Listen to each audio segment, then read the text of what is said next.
Let's give some basics or some things I want to do inquiry from the others. Walk me through the Santa Fe Institute. What was it about the time at the math? And this was in the late 90s. So they're not going to hear me on this part, right? We're going to do it both ways? It will not be on the video, but we do have you recorded. Fine. Remember, when you're answering on these questions, I'm not in the shot, and they're never going to hear my voice. So a little bit you got to repeat in your answer, you got to repeat what my question was.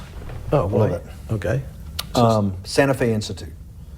Why, when you're at the top of your game on Wall Street, do you decide to finance, which was at the time, or endow, or become the donor or sponsor, however you want to say it, for what was considered the most cutting-edge group of mathematicians in the world?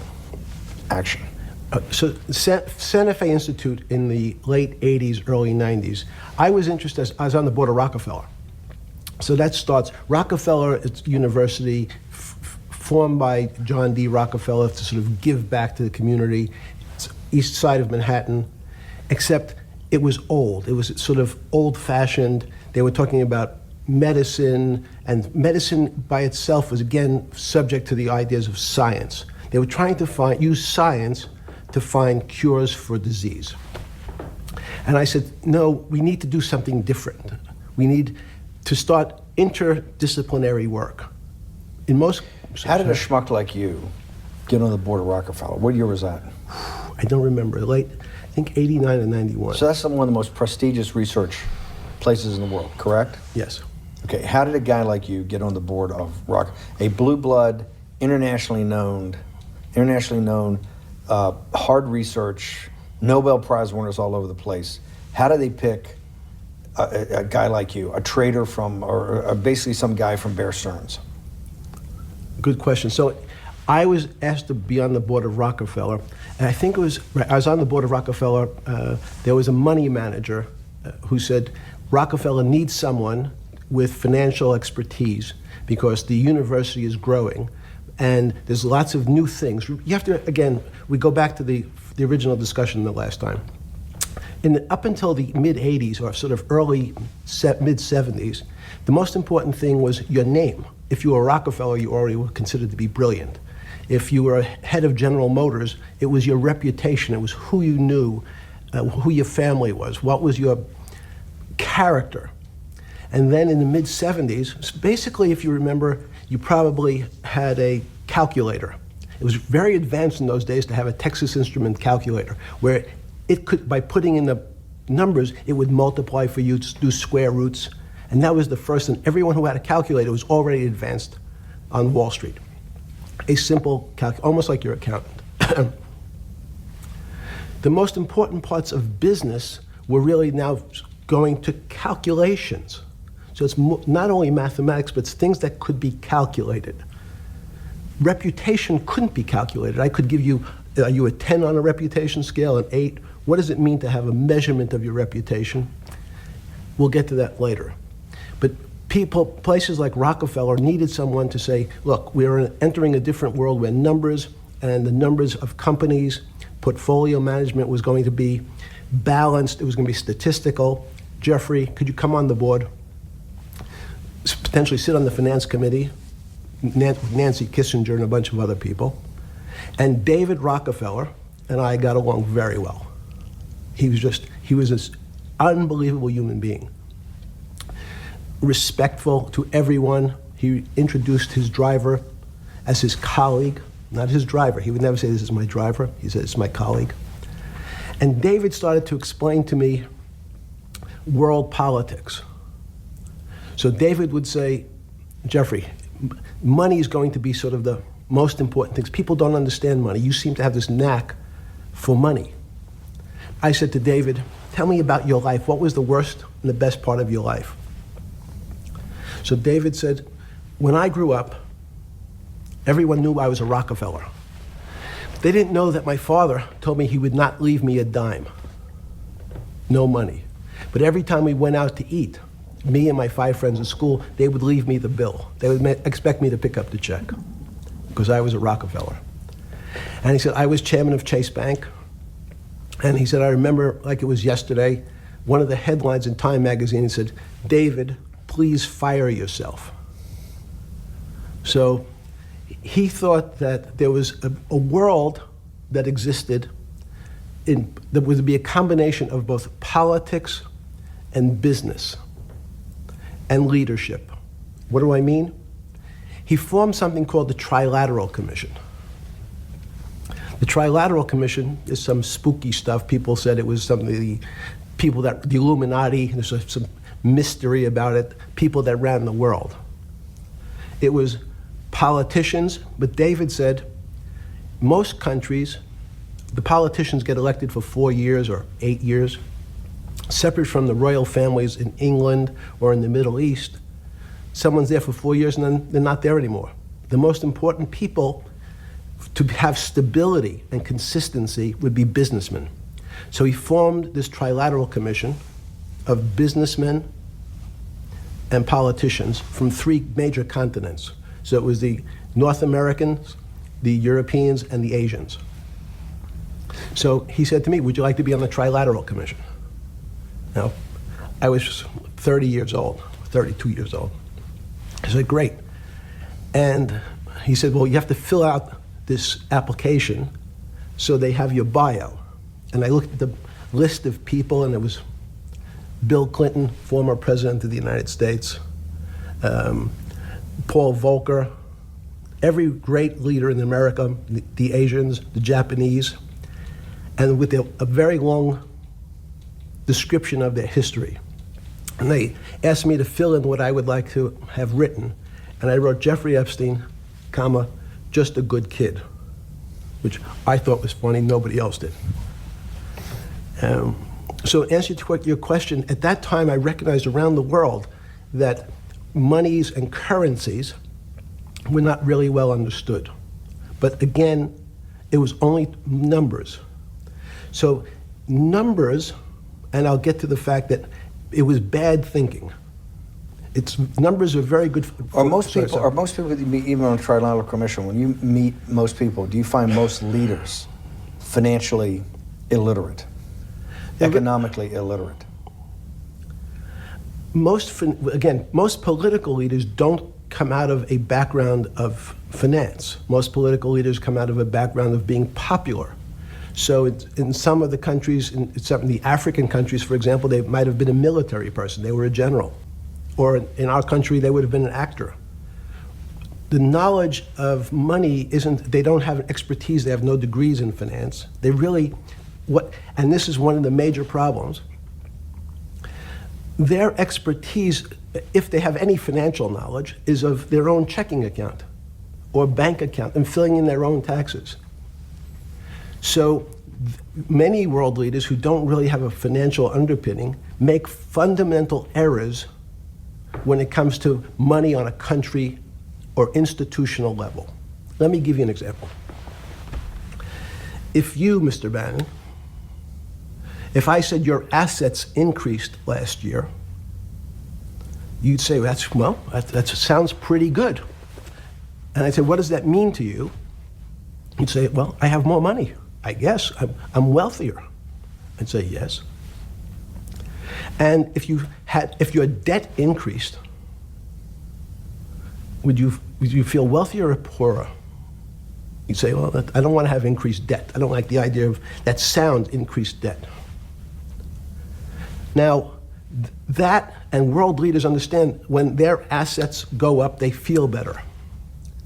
However, institutions like banks, things that people don't really understand are financial underpinnings of banks. When I say your bank, Mr. Bannon, you have the Bannon Bank, you doubled your assets. Sounds good, but what does it really mean? It means people owe you more money. You don't have any more money. What? Yeah. A bank's assets are how much it is owed by other people. That's crazy. So if the bank goes from a $2 billion of assets to $10 billion, it means people owe it an additional $8 billion, but their assets have gone up. So the terminology of assets and liabilities is different for banks. It's not natural. And what most people, and you ask questions about world leaders, there's many people, I think your old boss Mercer understood, there's a fundamental part of money which is called fractionalized banking. And fractionalized banking is something that finance people understand, and the people on the street, and when I say people on the street, that's where I was when I started on Wall Street, would find it impossible to believe. Impossible. Why? Bannon Bank, I give you $1, just one single dollar. In our system of banking, I would say, okay, Steve, I gave you $1. How much could you lend out to your friends? And your natural reaction would be probably something less than $1 because I want to keep something in my pocket. The way our system works is if you as a bank are holding my dollar, you can lend out an additional $8 or $9. No, it's impossible. I only have $1, Jeffrey. We have something called fractionalized reserves, which is if you have 1, you can lend out 9. That's the way our system works. And so not only do world leaders not understand banking, but the man on the street, my father who worked in the park department, it would be beyond his imagination that people could lend out more money than they actually had in their pocket. Next question. But how did this, in understanding that, when you get on something like the Trilateral Commission, you're on the board at Rockefeller, which is the most advanced research. You get brought into the Trilateral, which is the elite of the elite. How, since you're only at that time 30-something years old. 8 years from teaching at Dalton, right? You're a Dalton. No, 10 years. 10 years right. teaching at Dalton. Yes. Walk us through. I mean, put us in the room. Walk me through exactly what it felt like. What it felt like being on the board at Rockefeller. You got these Nobel laureates, and you're sitting there making decisions, and you start to meet these people at Rockefeller. Now you start to meet these people at the Trilateral Commission. What did it feel like? It's a great question. So what did it feel That's like? what I'm in the business of asking. Yeah. But what did it feel like meeting some of these people like Kissinger or Rockefeller? And those were two extraordinary people. But in general, I think the question, the people on Wall Street, I tell the story, the first day, one of the first days when I was in Wall Street, someone said to me, would you like to buy ATV? And I was looking in the brochure and I couldn't figure out what stock had a symbol of ATV. And when I finally said, well, I can't find it. And they said, what's the matter with you? Do you want to buy ATV? Which is, he was selling hot televisions, stolen televisions from the floor of the American Stock Exchange, referred to in common parlance as the televisions fell off the truck. So I knew what that phrase meant from Coney Island. But what I found was most people, be it in business, in normal life, or in the world leaders, don't really understand money. It is something they think about. They have a sense of what it is. They certainly want more of it. But they also make statements like, we want more money, but we don't want more debt, which just shows a misunderstanding of what money at its core really is. So most people don't, they want to make it, they want to save it, but to understand it intimately is not a normal characteristic. At the first Trilateral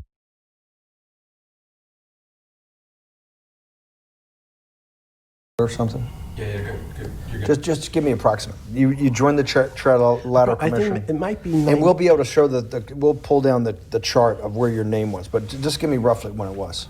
I think it could be 90. I don't remember. Okay. Let's say early 90s. Yes. When you got on the Trilateral Commission and had the first, do you remember where the first meeting was? It was in Tokyo. In Tokyo. And at what hotel? I would like to say the Hilton, but it's probably not. And it's a 3-day, 4-day? Give me some Three-day event, and it walk was me through the whole thing. Speeches. It starts with a dinner. Just walk me through it. It was boring. You couldn't possibly think it was boring. It's bullshit. It was boring. You had to be sorry. stars in your eyes. No. Did you fly over privately? Yes, but it wasn't my plane. So it didn't count? No. You fly over. Yes. And it was who were the first? Like when you first met those leaders, you had to be wowed. No. You're 10 years out of Coney Island. No, I'm not wowed by people of position. I'm wowed by people of great ideas. And I don't care if it's the bus driver. I don't care if it's the student I had who has teeth coming out in Well, every these guys direction. have to have great ideas. They're the leaders of the three great continents of the world: North America, Europe, and Japan. No, many of these world leaders become world leaders because they're popular and they were able to get votes, or they were able to convince people to vote for them. I learned later. Many of them were just good at what they did in terms of politics. Remember, world leaders are politicians in general. They're not scientists, they're not intellectuals, they're not great thinkers, they're great politicians. At the first Trilateral Commission meeting that you remember in Tokyo, sometime in the early 90s, do you remember what were the big issues of the day that they were talking about, and what did you think about it? Yeah, in fact, it was funny because they were talking about inflation, and they were worried that what would happen, how do you control inflation? And as a mathematician, I didn't understand the concept. I don't understand the concept today. How's that possible? Well, when you talk about most things to do with money, money is meant to be local. It's US dollars. Then I understand what it means. If inflation, it means my dollar today inflates, and it doesn't buy as much as it did a couple of years ago. The prices go up. I don't have. It seems that everything is great, but in fact, my dollar is shrinking in value. If you, and you're the financial genius here. I'm just a lowly M&A guy. Sure.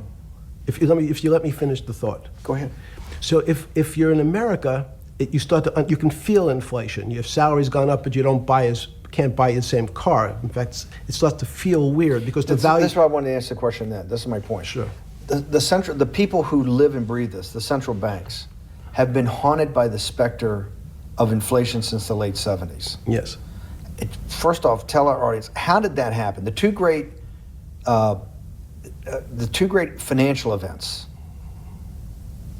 in the 20th century, I'm not going to get to the 21st, were the great inflation in Europe after World War I, the Great Depression, the hyperinflation in Germany that led to the rise of Hitler, and then this inflation in the mid-70s.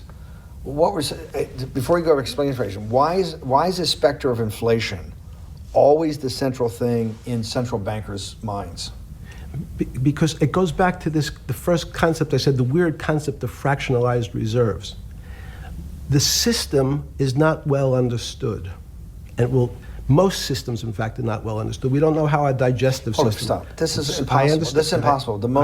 The world banking system, the world currency system, the world monetary system has to be so well understood by the Greenspans of the world and the Bernankes of the world and you, right? The currency traders, the guys making billion-dollar bets every day. The legendary guy on Wall Street in the late 90s, Versalin Brothers. Lou Ranieri? No, the guy that wrote the money. Michael Lewis? Marius Poker? Yeah, Marius Poker. Who's that about? That great trader. Lou Ranieri. No, it wasn't Lou, the guy that ran the desk. Yeah. That eventually ran the hedge fund that went long-term capital. Yes, I don't remember. Who's the guy? I want to say, I don't remember. Yeah. I'm sorry. Lou Ranieri is big, but those guys have to understand the system perfectly. No, they don't understand the system. They understand the local part of the system. So, for example, why is not only inflation, most bankers are terrified if the public understood that the bank really doesn't have their money at any one time. It's one of the things during the Depression, there were runs on the bank. The reason the banks don't keep much money in the actual bank is they assume that not everyone's going to want their money on the same day. So it's not really the fear of inflation. The fear is a run on the bank. Everybody wants to take out something that doesn't really exist. Inflation is tied to interest rates. It's a more complicated example. But when your money doesn't buy the same amount of product this year than it did last year, if it buys less and less, like it happened, you used the term hyperinflation.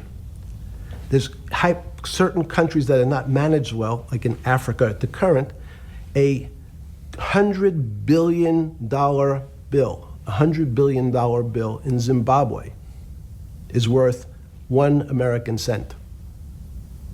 That's the perfect example of hyperinflation. It goes up, it doubles every day. So people are afraid that their value and the system starts to break down. But so if I said to you, does your doctor understand your body system? You'd say, well, I hope so, because I want him to keep me healthy. But you could have a kidney infection, you could have a heart attack, you could have a broken knee. There's lots of pieces of this system. And in fact, when you ask the question, very few doctors understand your entire body. There's a specialist for your knee, there's a specialist for your polynoidal cyst, there's a specialist for your head, and now we have specialists in different areas. So and I'm going to get to your first question about Santa Fe Institute. The world economy and your body are both comprised of little systems interacting with each other and making one big system. This is what's stunning for all the little guys out there, the populist movement, the little guys that haven't had a pay raise in 30 years. They think that these elites, have everything. The guys in the room making the decisions, the party of Davos guys. You're sitting there, you don't think many people today really understand the complexity and really all the moving pieces and how they interconnect to the world's financial system. No, not only don't they understand the complexity, and that goes back to Santa Fe Institute was an attempt of trying to see if there was a way to mathematize, formularize, or algorithmically understand what the term complexity means. That goes back to the original question. Complex systems are complex by definition. But there's not necessarily, it's not one level of complexity. We might say, well, our fingers are complex, the movements, the muscles of our hands, but it's not as complex as the blood system. Now I have a circulatory system. I have systems on top of systems, so that there's no one group of or person that really understands the way the body works. There's no one group that understands the way the financial systems work. You might understand U.S. bond market. Now, you've asked about the trader, long-term capital. That was a bond fund, very small part of this very complex system. So the goal of the Santa Fe Institute was to see, is there a way to get in, somehow understand how complex systems interact? Fast forward, Steve, to today, where Google and these other engine companies, the other tech companies, are trying to build artificial intelligence. The strangest thing that they've found, one of the strangest things, is that the systems that they design, this artificial intelligence, which a lot of people have heard about, is they design a bunch of systems. They're called neural nets. The term's simply taken out of brain work, neurons in the brain. Nets because they actually look like a net. They put in some inputs. The computers work, spit out an answer. Sounds normal to you. It's because you're thinking about that calculator you had in 1976 on your desk. When you ask the person who designed the system, how did it come to that answer? How did your neural net, can you show me the calculations? They say, no, we don't know.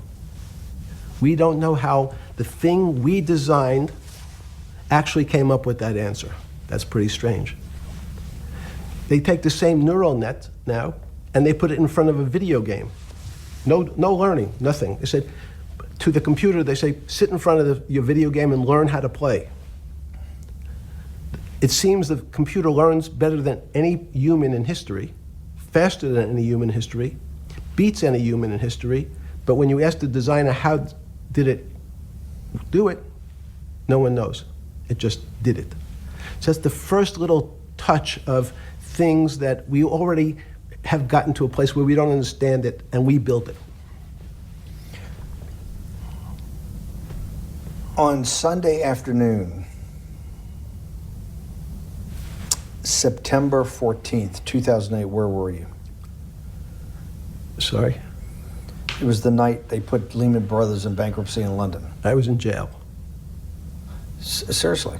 Yes. So the financial crisis of 2008 happened when you were in jail? Yes. Oh, this is going to be so amazing. This is going to be so amazing. I take it you didn't have your Wall Street Journal dropped off to you in the morning, your Financial Times. No. How did you hear about how did you hear about, because I want I forgot about this, but yes. I'm trying to get, this is going to be amazing. This is, let's go back and do that again. Sunday afternoon, because I want to find out about people, the geniuses understanding the complexity of the financial system. Because I think the best example we have is the financial crisis, the crash of 2008. Sunday afternoon, September 14th, I think it was, 2008, is when they were working feverishly in Midtown Manhattan at the Lehman Brothers offices and at various law firms around town, and with the Secretary of Treasury and the Federal Reserve, what they're going to do with Lehman. They decided they weren't going to save it. And so they prepared to put it into bankruptcy at the open of the market in London the next day. How did you hear about what was going to happen to Lehman Brothers, and what did you immediately think when you heard that it was going to be put into bankruptcy? I'm glad you asked that question. I was in solitary confinement September 14th. And again, some of the public stories about the wonderful time I had in jail and my work release, which didn't come till months after. I'd been there since June in an 8x10 cell with a bed in the back, a 6-foot bed in the back, a chrome sink with a toilet attached to it, and a little piece of metal sticking out that was supposed to act as a table. Now, since I was in jail, there were no books. Why? There's no library. No library, but you're in jail. No, I was in jail, not prison. So in jail, I was in a place which is called the Special Housing Unit, which is for the roughest, toughest, meanest people. They had put me there, they said, for my own protection. So I was in a 8x10 cell with a little slit in the door where they would serve my food on a tray about 9 inches by 4 inches. And then as soon as I finished eating, they would take the tray and close it down.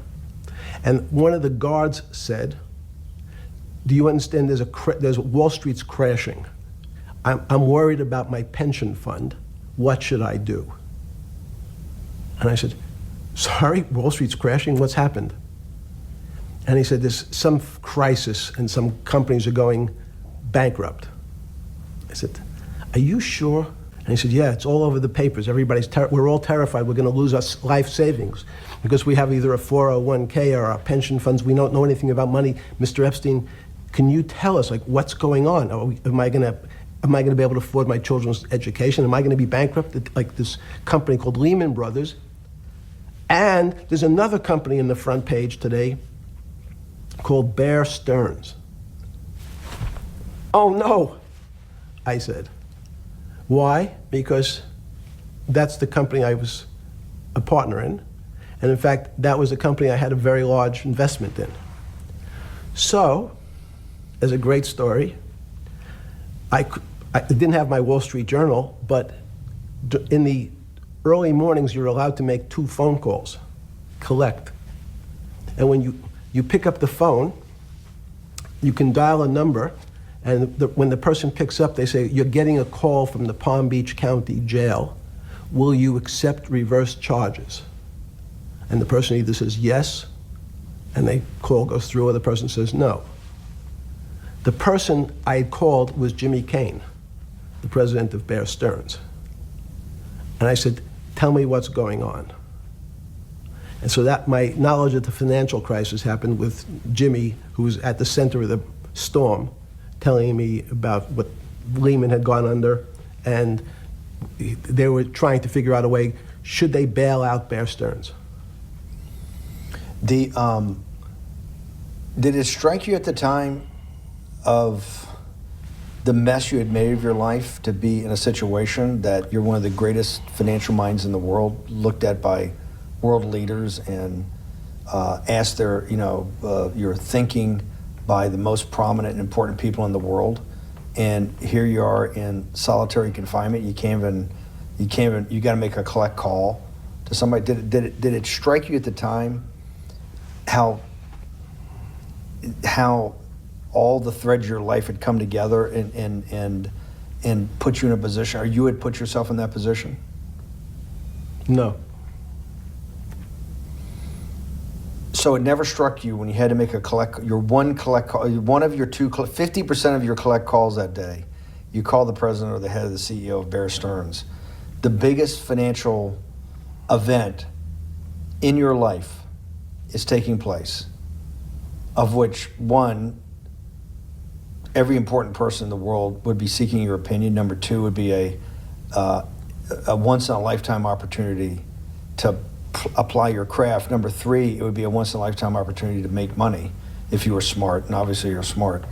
You're telling me here, truthfully, that it never hit you at all of how you'd ended up in a place where you had to make a collect phone call from a jail cell that was 6x9 with a steel bed and your food being passed in through a slot. The question you want to ask is, who was the other call to? Okay, who was the other call to? The other call was to my friend at J.P. Morgan, who was then, I didn't know it at the time, trying to buy Bear Stearns. So at one point, I had two phones. It was difficult because they're afraid people are going to hang themselves with the phone cord.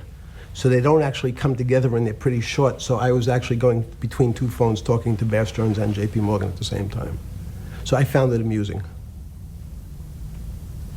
And it never struck you about how to end up in a situation like this? No, that would be probably means I would be too self-aware. You can't possibly expect me to believe this. I know. I don't believe it. You're telling me that during that day, you never had a moment. You sat there and go, what the fuck have I done with my life that I'm in a 6x9 jail cell when I should be on a trading desk, or I should be in my $250 million greatest townhouse in New York City, taking calls from the king of Saudi Arabia, the president of China, the head of Russia, the president of the United States, to save the world's population from a financial debacle. You honestly expect me to believe that never happened? You're suggesting I was somewhat depressed, and how could this happen to me? I'm not saying depressed. I'm saying a moment of awareness of how could I get myself into this situation. No, I would just say how strange that this happens. It's strange. I'm wearing a jumpsuit and flip-flops. What color was the jumpsuit? Brown. Brown. Brown jumpsuit. Yes. I notice I don't see you in a lot of brown. No.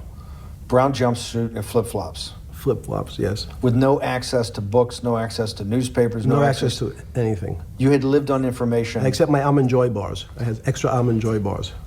Did you eat Almond Joy bars and things like that because you're afraid of what the cooks did to your food? Yes. Is that because of that you were in for the crimes that you were in for? No, it was just in fact, I was. Is it because you're wealthy? Yes.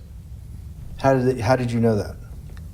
Well, people would constantly come if I was passing by or have to go for my medical. People would either ask to borrow money or make some other types of comments about. In the beginning, what were the comments? At the beginning, what were the comments? It serves you fucking rich guys right that you're here next to me. There was nothing about your crimes. No. So all this rumor you hear all the time about people in prison that commit the type of crimes you commit, you're saying in your personal thing is not true. No. It was all because you were rich. Yes. And it was all because they wanted to borrow money. Or get advice. Yes. Where they get advice to go long. Yes. You're telling me is this time to buy? You're telling me in solitary confinement they're interested in going long. Yeah. They want to know what does that stocks. say about human nature? Well, what I think the people find, one of the reasons they wanted to keep me in solitary confinement was they're afraid that everybody would want to know which stocks to buy. But what happened was, after this crisis, now it's on the front page of every newspaper. I don't want to lose this day. Sorry. When you first heard that, was it Bear Stearns had been kicked into bankruptcy, 6 months before? No, it's just the same time. This is part of the same deal. I thought, no. Bear Stearns, they saved Bear Stearns and didn't save Lehman Brothers. That's right. it. 6 months before they had bailed out Bear Stearns. But Bear Stearns was still a zombie, A shell of its former a self. former self. But they had, quote unquote, saved it. They admit, why did they make the decision in your mind? Why did Hank Paulson in Bernanke, what's this concept of moral hazard? Explain to the audience what moral hazard is, and why did they save Bear Stearns 6 months before, and why did the smartest guys in the room decide not to save Lehman Brothers? It's a good question. The real issue is I'd have to go back when you have these systems to the way your doctor responds to any type of emergency in your body. If they might decide to save your kidneys and let your gallbladder go because the gallbladder is less important to your overall system. If at that time, even it's not that long ago, the boogeyman was when said, well, what really happened? Jeffrey, what really happened? What is this financial crisis? And, some of the progressives and the right wing blame it on the banks. It was the banks' fault. And it's the fault of this very esoteric, unknown concept of derivatives. It was really the derivatives that caused this financial crisis because the derivatives got somehow out of control and in the Mickey Mouse. And that was the way you started your road to a billionaire went right through derivatives. Yes. But derivatives were not the cause. Derivatives were not the cause at all. It's like saying your hair was the cause of your heart attack because it was on top of your head. So what when you was fell the down. cause? There isn't, let me say, there's no one specific cause. These are system collapses. So many times when they have to make your death certificate, when you say, well, what did he die from? They'll say heart failure. But if you say, what was the cause of his heart failure? Well, he had low blood pressure, his sugar was high, he was diabetic, he had all these other problems.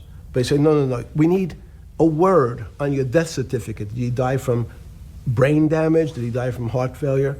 That's the financial crisis. Many people said, well, what caused it? They wrote, like on its death certificate, derivatives. But derivatives are not a fundamental cause of anything. Was it Sunday or Monday? I take it was Monday morning when you made your two collect calls and you're talking to Bear Stearns on one hand and Morgan Stanley on the other. JP Morgan. JP Morgan.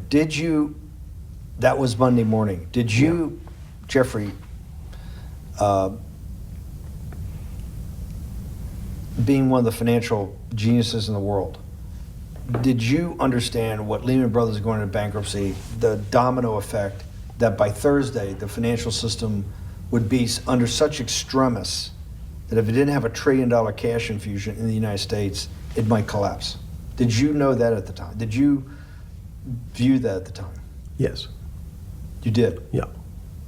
Why? Again, I don't want to bore you or the audience with the idea of it's a medical procedure, but you had system failures.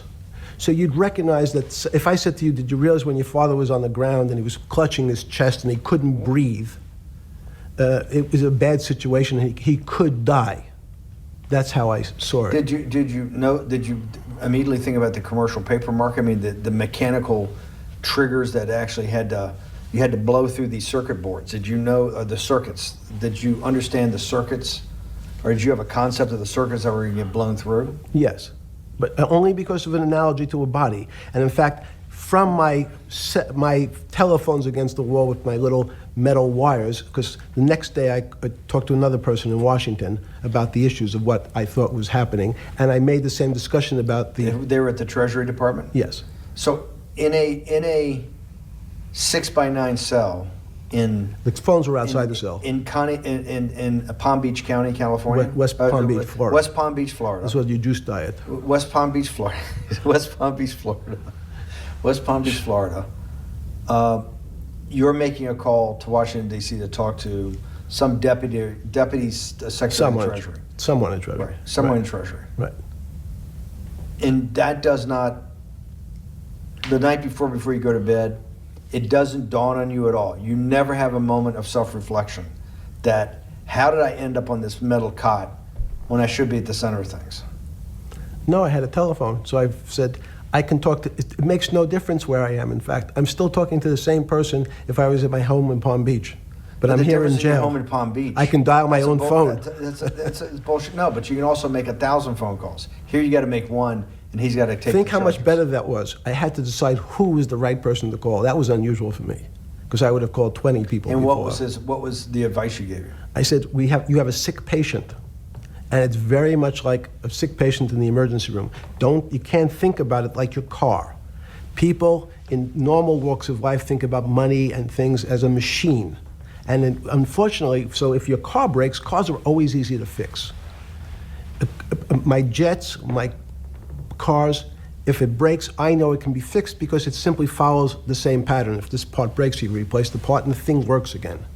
People and the financial system are not machines. They can't be fixed the same way. You can't simply take out put some more juice into the commercial paper market, and that's like replacing the carburetor on the car. It's much more, I have a patient who can't breathe, has a stomach problem, can't see, looks bleeding at the same time. What do I do first? I have to think about it as a system. Where's the most logical place? What's the most dangerous place?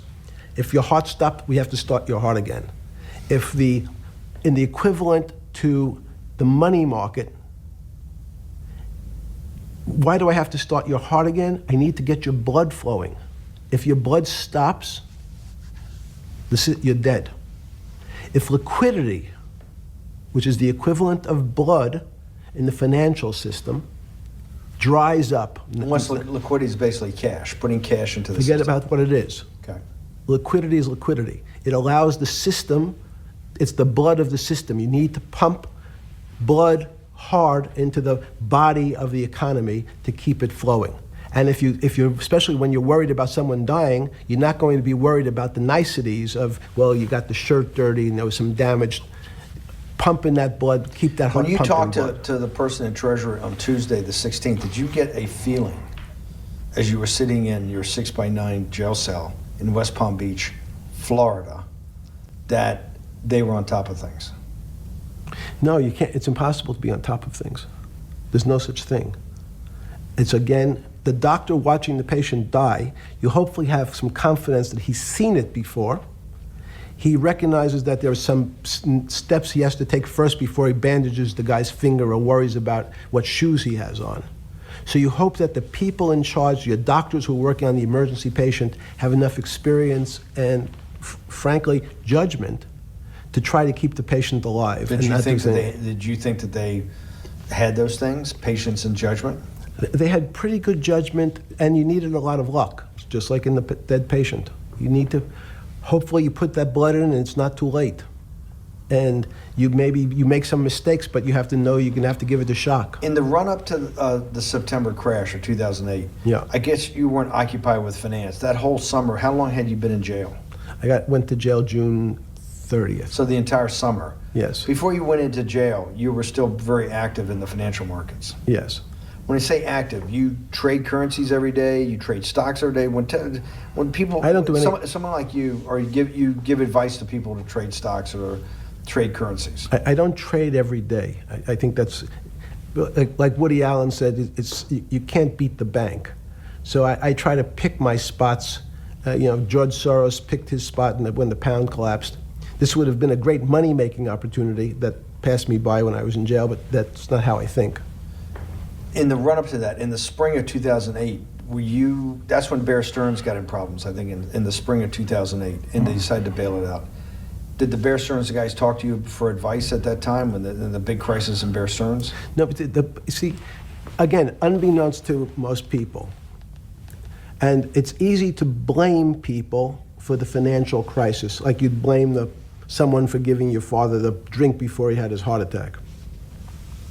But what really happened, the real enemy of the finance system was Bill Clinton. And if you ask me what and who caused the financial crisis, I would tell you it was Bill Clinton.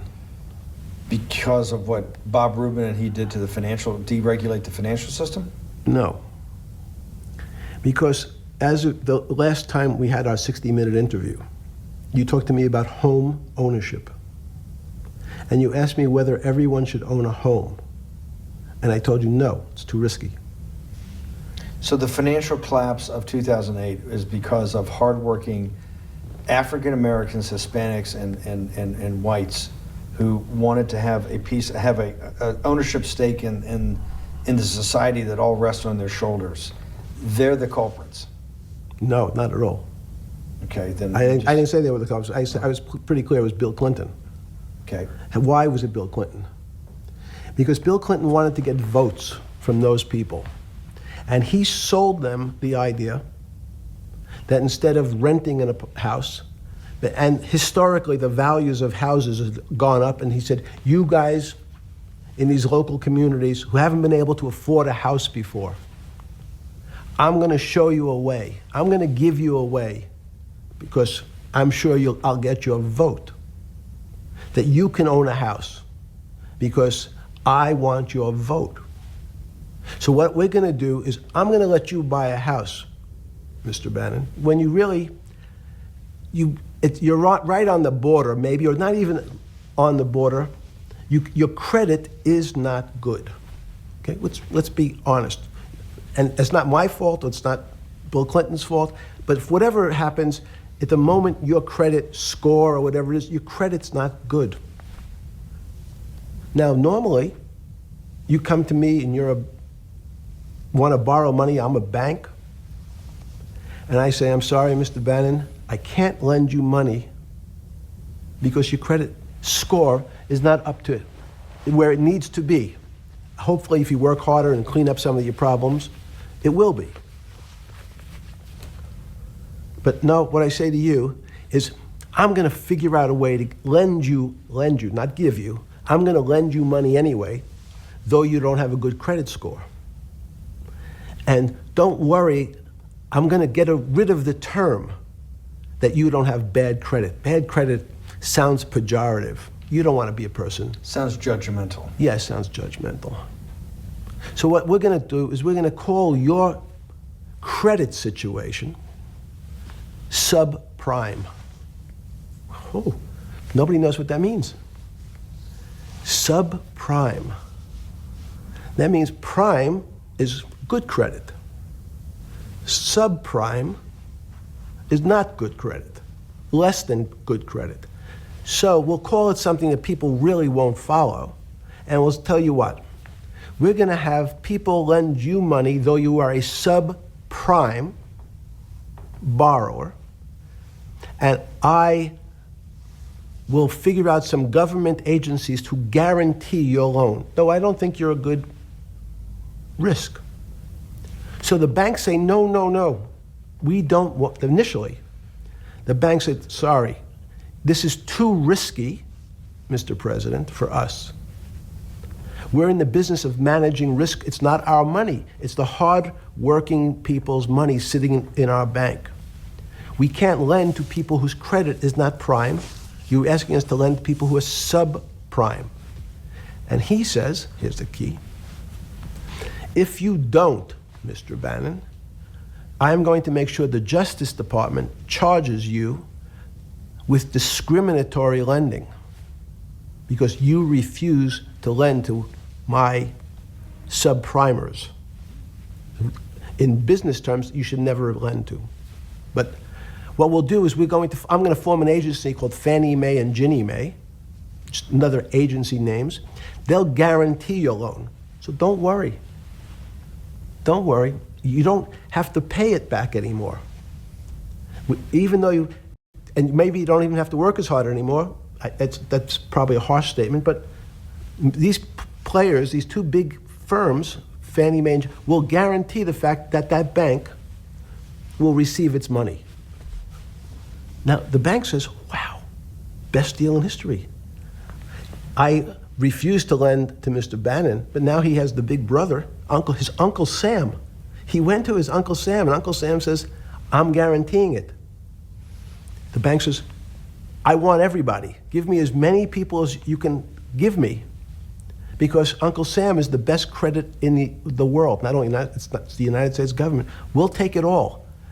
We'll take as much subprime as we can handle. because it's the best investment for the moment. It's a strange investment because it has politics that has inserted its way into the numbers. Politics doesn't belong in the markets. But now we're going to have, I want the votes, we'll make guarantees that you who can't get a house normally will be able to get a house from the bank. The bank says, this is the best deal in history. We will package 100, 300, 1,000 of you subprimers, and we'll sell it off to somebody else. And the whole system becomes mired in subprime mortgages. That's becomes the issue. What do you mean mired? There's just too much supply. It's a supply-demand problem. You get too much supply. No, it's a very good question. What does too much supply mean? Well, then you get to people, go back to your first question to me, government leaders. Government leaders know if they're good, and they can do mathematics, they can balance their checkbooks. So certain people in Congress said, well, how do you value these subprime mortgages? The banks say, we've been valuing them the same way we've always valued them for the past 20 years. The accounting firms, there's something in this country called GAAP accounting, which is a standard type of accounting. And we account for them the same way we've always accounted for them. If we paid $1,000 for your mortgage last night, when we put it on our books today, we're going to say its value is $1,000. It makes sense. I paid for it. What's its value? It's $1,000. That's what I paid for it last night. No. The Congress people said, that's not really a good answer, you know. That doesn't give us confidence that you know what you're doing. Because what happens if you have to sell it tomorrow morning? Something's happened and you have to sell it. Remember, there's kinds of stress tests. Would you be able to value it at what you paid for it the day before? And Wall Street says, that's not the way you can think about this. This is crazy. We always value things at the cost from the day before. And they changed the accounting method. In essence, to say, not what it was worth yesterday, but if I have to sell, what would it be worth? That's impossible. So what happens is, every bank now has to value something that they bought yesterday at lower than they paid. Never before in 20 years did they have to do this. So something they bought at 1,000, on their books was 1,000, is now 990. That starts to, you asked the question about what did I start to think about. Something's 1,000 and 990, this person now has to value it at 980. When did you first start to get nervous, understanding Bill Clinton and all this? Did you change glasses? Yes. Okay. I changed shirt. I saw that black. Are you okay with it? Yeah, great. I think we're gonna have all kinds of changes. I'm experimenting. Yeah. Okay. When did you get a feeling? Did you ever anticipate before it happened something like 2008 could happen? No. How could that be? It's the word I can beat it to death. Is that it's very much like would I anticipate I'll have a heart attack tomorrow? Unlikely. Was 2008 a heart attack or a stroke? Debilitating. It's a better. It was both. But why was it both? Because in fact, as I said, the blood was getting dried up in the system, and the head, which is sort of the central bank, wasn't working. So to some extent, it was a combination. It was a crisis. Did you see that building up over time? It's always been lurking in the background. I mean, if you have an older parent, would you say it's possible? Did you anticipate him having the heart attack today? No, you hope things are going to go better and maybe they'll fix it up. The system was getting too complex, and it wasn't based on derivatives, because what people keep forgetting, and as I was just explaining, Wall Street, in many professions, including Wall Street makes it sound complicated. They don't want the little guy to understand what they do because they make so much money and they don't do very much. So they couch it in words like derivative and stock options and commodity futures and different types of contracts. It's all fairly, everyone is capable of understanding it. It is not complicated. But Wall Street, because they make so much money from doing fairly simple things, needs to make it more complicated than it really is. We had a very big recession in the early 90s based upon real estate and Japan basically imploding. Let's again, Okay. you had a recession in the 90s. I don't know what it's based upon. It's always interesting to look back and say, separate from there's certain triggers, like there, in the 70s there was a... What do you think it was based upon, the 90s downturn? It's clearly there was a huge downturn. No, I know there was a downturn. That's what I know for sure. I don't. That's a fact. That's all. Everything else is sort of speculation about why did he have that? I understand that, but there's some speculation that has 0% probability of being true, and there's others that have 90%. In the range, when you look at the range of alternatives of what could have caused it in 90, and what I'm trying to do is get you all the way up to 2008. Look, you're the smartest guy in the room, right? You know that. Do you think there's anybody in the world today? Oops, this is going to be a bad question. No, but do you think anybody in the world today, the Alan Greenspans, the Bernankes, is there any central banker you know, any partner of any Wall Street firm, any guy running a trading desk, and I would take it that would be, or anybody at a Larry Fink at BlackRock, Steve Schwartzman at Blackstone, the top 100 financial guys, and let's throw in a couple of Nobel economists, and let's throw in the best professors at Wharton, at Harvard, at Stanford. Do you think that there's anybody that understands money or understands the world's financial system as good as you? There must be. But it doesn't come to the top of the head. No. Okay, fine. Now Now that I've gotten that, let's go back to 1990. In that arc from the fall of the Berlin Wall to 2008. Good. We started with the implosion in Tokyo of the Japanese economy, Japanese financial markets. We had the huge run-up in internet stocks, right? We had the implosion of that in 2000. The bankruptcy of Drexel Burnham in 90. Mm-hmm. Implosion of Japan, huge run-up in equity markets for the internet, implosion of the internet in 2000, 10 years later roughly. Mm-hmm. And then this run-up through the Iraq War and all that, the run-up to 2008. Every 10 years, it seems like, we're in some sort of 10 years before the 1990s was the 70s. You sound like an astrologer. Okay. And not a finance person. You're supposed to be a mathematician. It just seems to me a pattern of every 10 years. That's misleading. That's exactly right. Okay. Because people like to see patterns. People like to see patterns where there are none. So a pattern of a financial crisis every 10 years is just in my mind. Yes. Long-term capital that had to be bailed out back in the late 90s when everybody panicked. And that wasn't that bailout today would look small, and it was $5 billion or was $30 billion. Businesses fail all the time. But long-term capital, and the Federal Reserve stepped in. But I'm saying people go bad. Things go bad all the time. Yes, you're correct. The audience is watching this, the little guys, they go bankrupt all the time and nobody gives a shit. You know why? They're a little guy. But when long-term capital management goes bankrupt, or Bear Stearns goes bankrupt, or Lehman Brothers goes bankrupt, people care because it's an unfair characterization. Why do you say that? Because again, it's the complexity of the situation. If you think about you have a complex system. You have your body. Now, in fact, the little guy is my finger. This is. And Bear Stearns is your heart. That's correct. The banking system is my heart.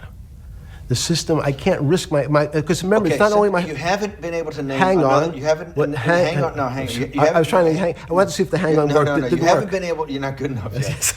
You're like junior wizard trying to do it. You haven't. Yes. I'll say, since we can't name another guy that's as good as you. Now, there may be a couple out there. You're not bragging. You're humble. It had to be sometime. Please tell me there was some time before you went to jail and basically got cut off from daily information in the summer of 2008, that you started to get very nervous that this complex system, that something was deeply wrong? Okay, first, let's go back. When I say no one understands the system better than I do, it doesn't mean I You always understand. sound like a doctor. You're afraid he's going to get sued for giving a thing. Yes, you're not, no. gonna, you're No, not no, taking no. on any liability. There's no contingent Yes. liability here for yeah, your no, answers. no. But the word understand is the problem. Okay. I don't understand the system.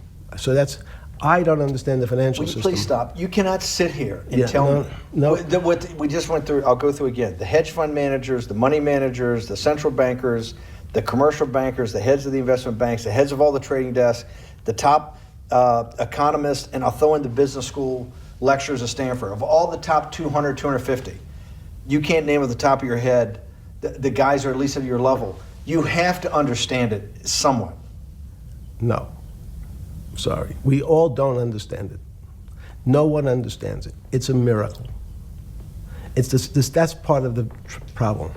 It's impossible to understand. That word understand simply means if this happens here, that will happen there. It's predictable. Understanding means it's predictable.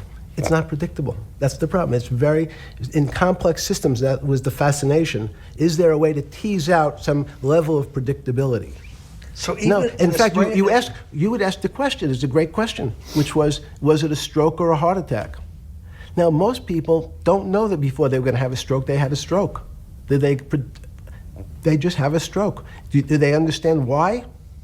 In hindsight, you go back and you can make lots of explanations that might sound good, and if you're talking to the working man, you're using language that he'll never understand. It's complex. So he, just like going to his doctor, he says he has a gastrointestinal problem, or he has diverticulitis, as opposed to saying, you had a stomach ache, you ate bad food.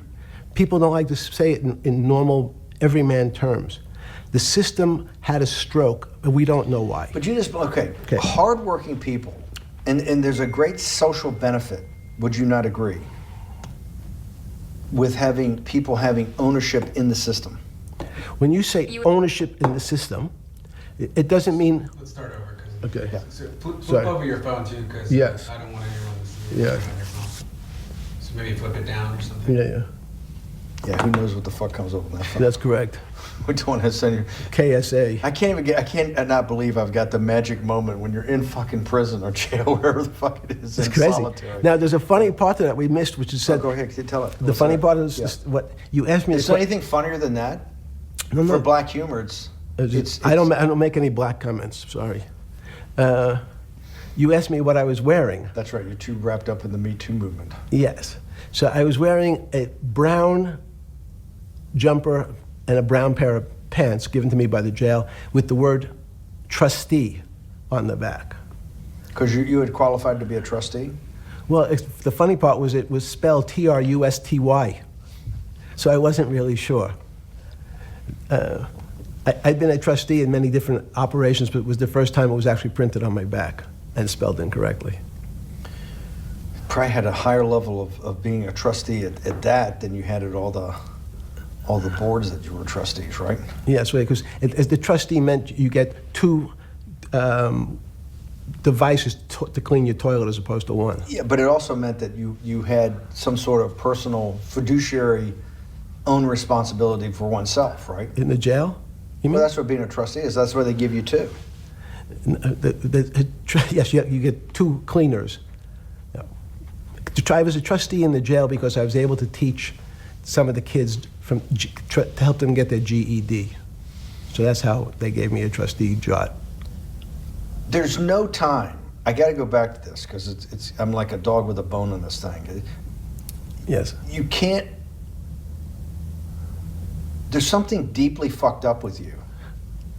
At least something. Well, we know there are things deeply fucked up with this. You will get through in this film, Right. but you cannot possibly sit there, knowing that you came from nowhere, knowing that you went to the very top of what is considered outside of science and maybe physics, the thing people most admire because it's like alchemy, understanding high finance.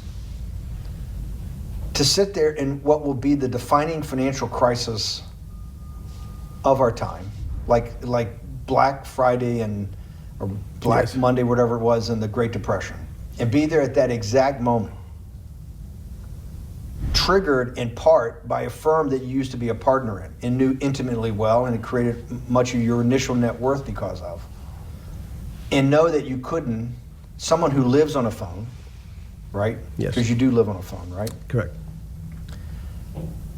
You had to make just 2 collect calls. You cannot tell me sometime during that day you did not have that conversation with yourself of how the fuck did I do this to myself to put myself in West Palm Beach in a 6x9 cell with a metal fucking bed with a brown shirt that said trustee spelled wrong.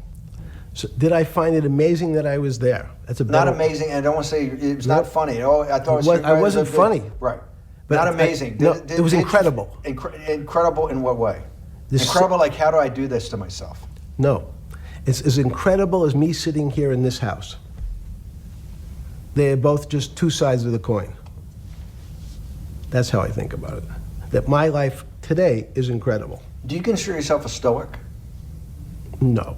I consider myself a hermit. Stoics are not very happy. Being a hermit then, being in that 6x9 cell, being in the cell qua the cell was not the problem, right? Correct. What was the problem? Eating the almond joy bars. Because you couldn't eat the food. No, right. And but remember, my life is. Did that ever strike you that I can't eat the food because somebody might have done something to it? I gotta live off an almond joy bar, 1 a day or 2 a day or whatever. How many ever sneak in a day? No sneaking in. Your 1 almond joy bar, it did not hit you at some time? How the fuck did I do this? No.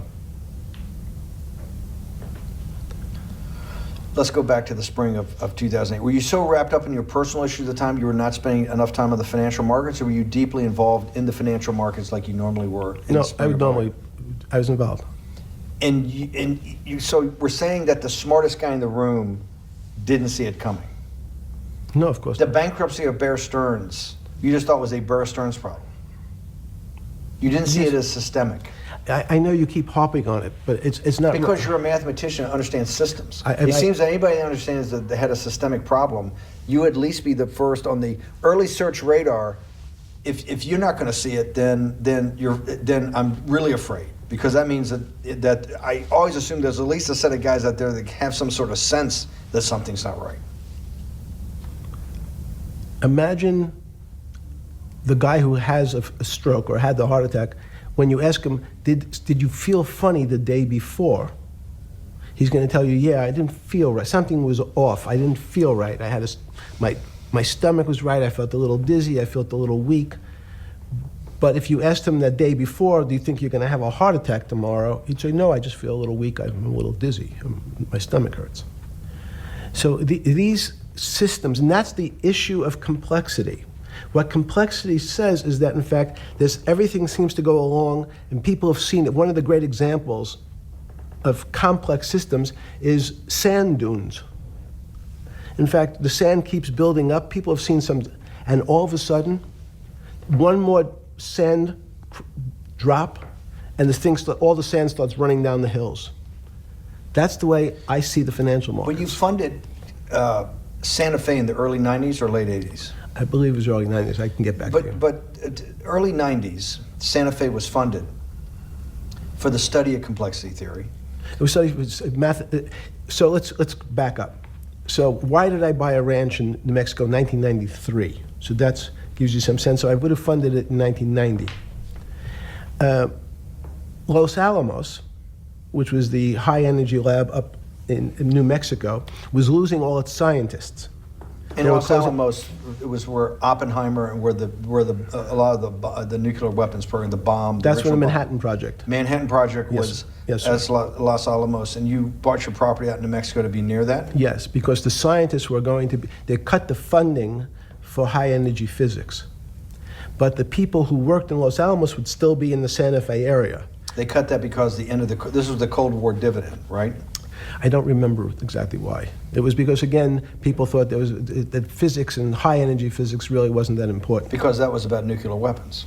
No, it was because they decided, which may be not right, this was the same time that Murray Gell-Mann came up with the term quark, Q-U-A-R-K.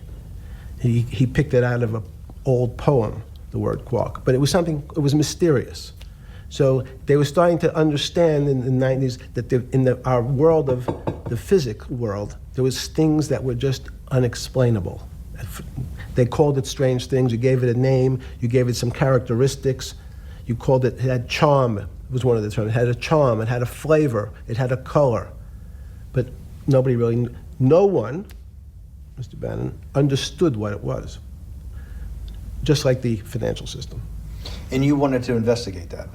I wanted to see if we could build tools so others smarter than me could help investigate it. And that was the beginning of your concept of the Santa Fe Institute. Yes.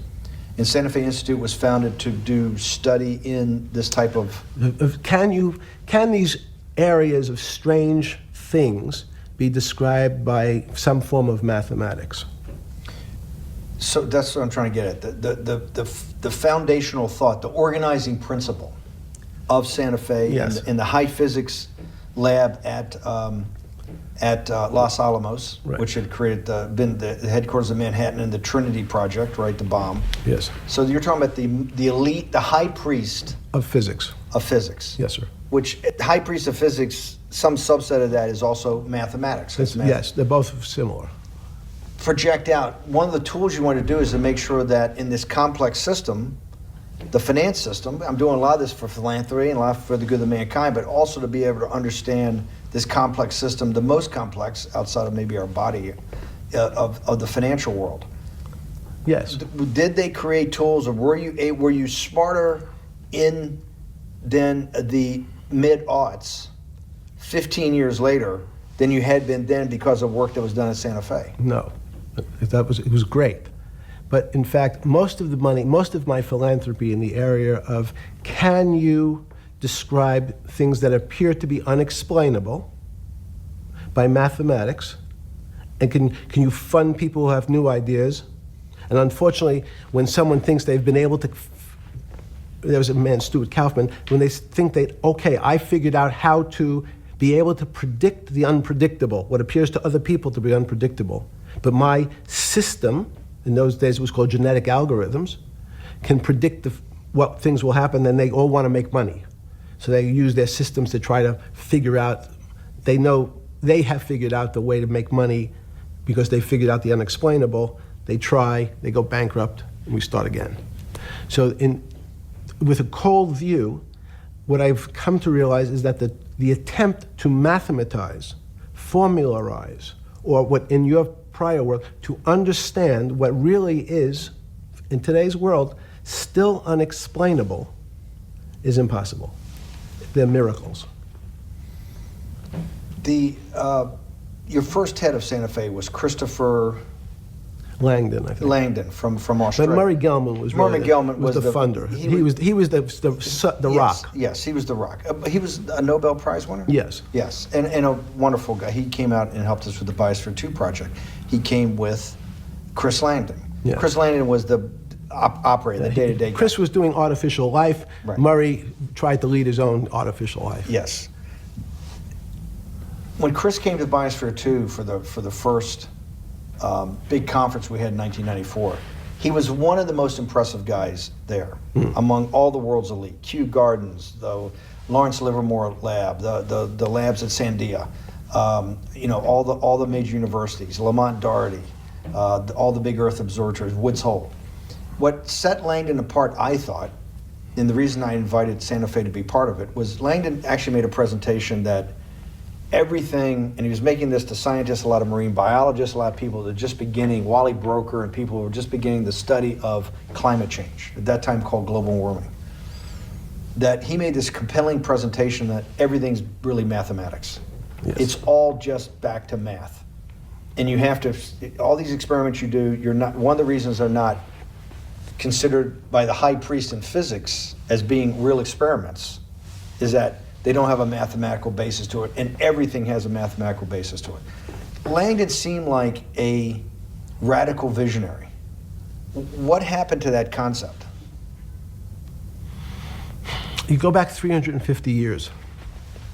So you have Isaac Newton, you have Leibniz. Move forward, you have people like Heisenberg and Gödel, and what every one of those mathematicians and philosophers came to understand is that there's numbers can describe certain things, approximate certain things. But in fact, trying to put measurements and numbers on other things that are really unexplainable is folly. 300 years ago, they said that unexplainable realm was God. And people who attempted, in fact, to explain the unexplainable, who said, yes, I understand the unexplainable, were charlatans, they were the occults, they were the astrologers, they were the con men. Alchemist. Yes. Well, no, alchemist was, in fact, they believed that there was a way to transmute one metal into another. In fact, they always wanted to see if they can create gold. There's no reason, if you think about it, they recognize that one metal is different than another metal because it has some additional pieces to it. It has additional neutrons or protons or electrons.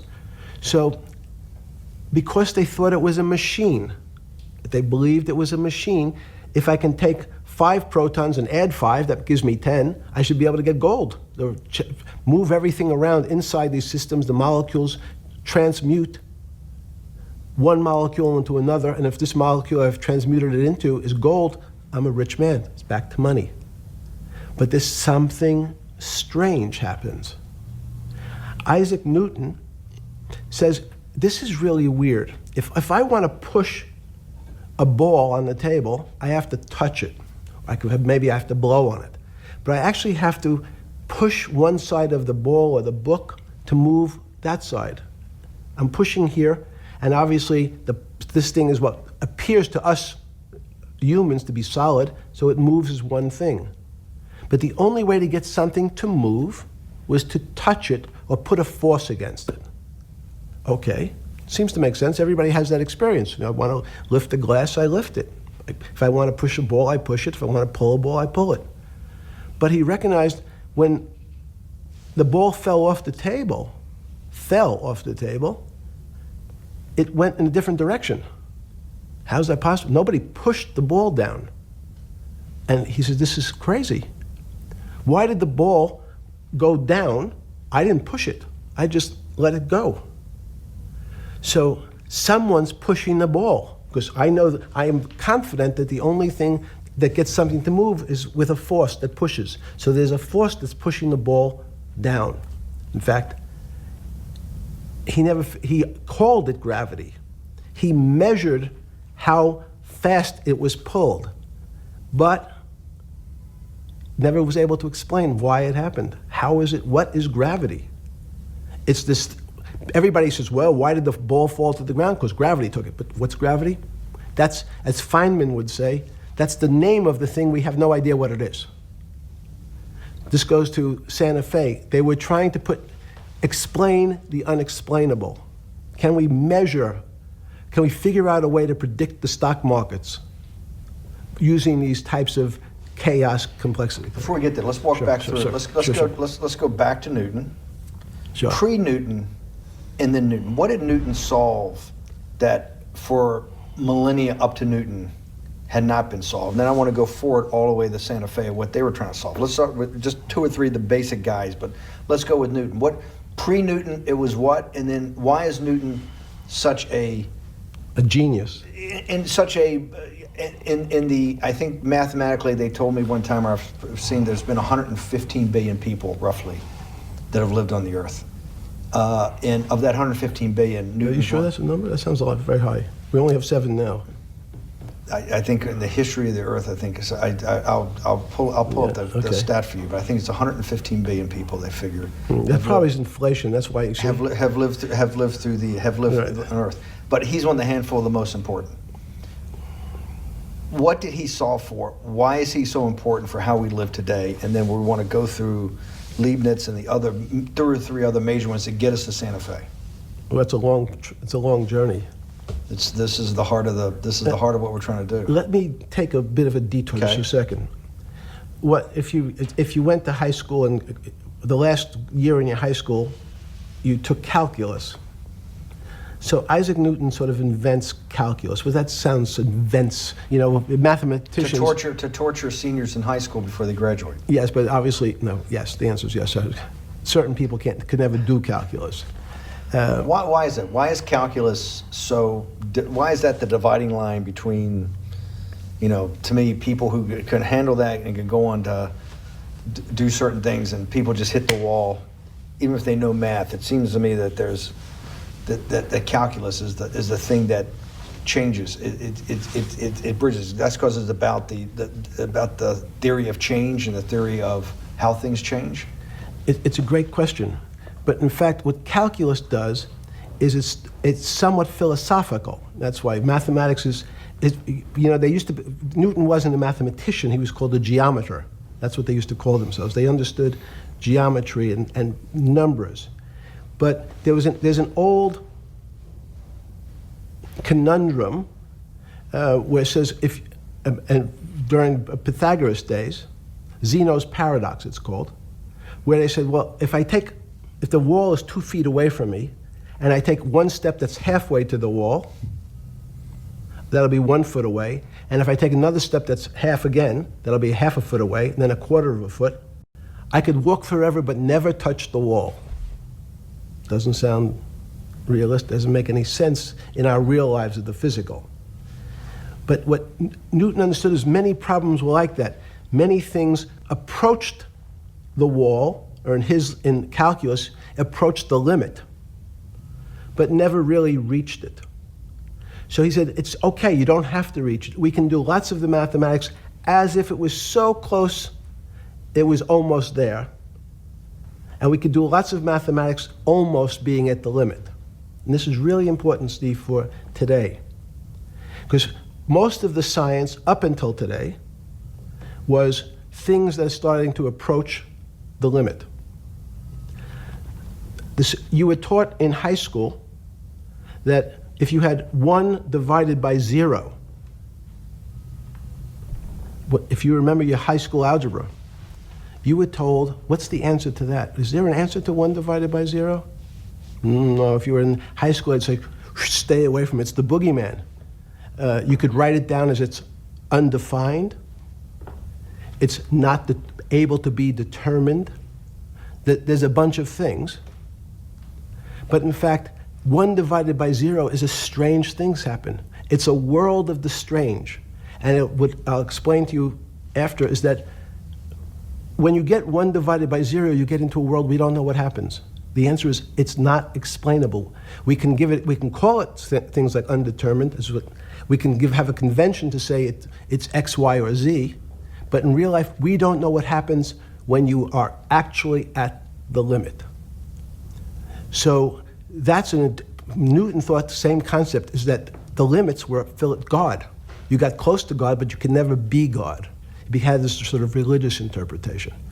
Okay, I want to go back to Newton. Why is Newton such a big dividing line in mankind's history? What is it about Newton? What is it about what he's trying to solve? What did they not know beforehand? And because we live to a degree in a Newtonian universe, although I realized later subparticle atomic physics, but at least for a while it was Newtonian. So what's the dividing line? Why is he so important? Why is he an inflection point in mankind's movement from the swamp to the stars? It's a great question. Because stars were by Kepler. What Newton starts to allow us to do is to make accurate predictions. Remember that we've talked about that with money, about the things in our physical world. How cars, he didn't have cars then, how horse carriages moved, how bowling balls moved, how pool cues and pool table balls. Had people tried to solve that before Newton? Many tried it? Heraclitus or Plotinus, Pythagoras, had these greats that we hear about, had they tried to solve the same problem? Not the same problem. They tried to again, what Pythagoras does, he starts to figure out this relationships in triangles. For example, everyone knows the a squared plus b squared is equal to c squared. That Pythagorean theorem, which is basically says these shapes in a triangle, each side of the triangle has a fixed relationship with the other two sides. That's strange.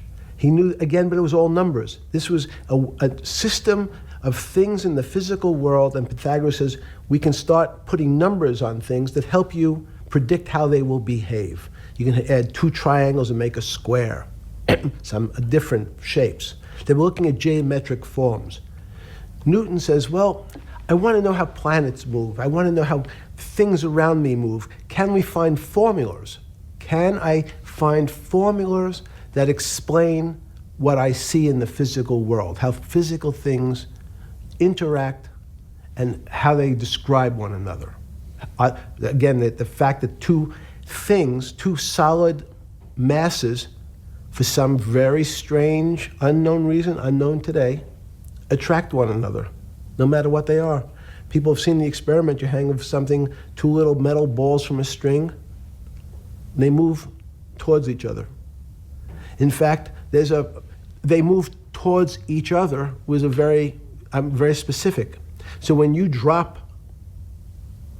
the ball to the floor of this room, Newton says, in fact, the room came up a bit to meet the ball.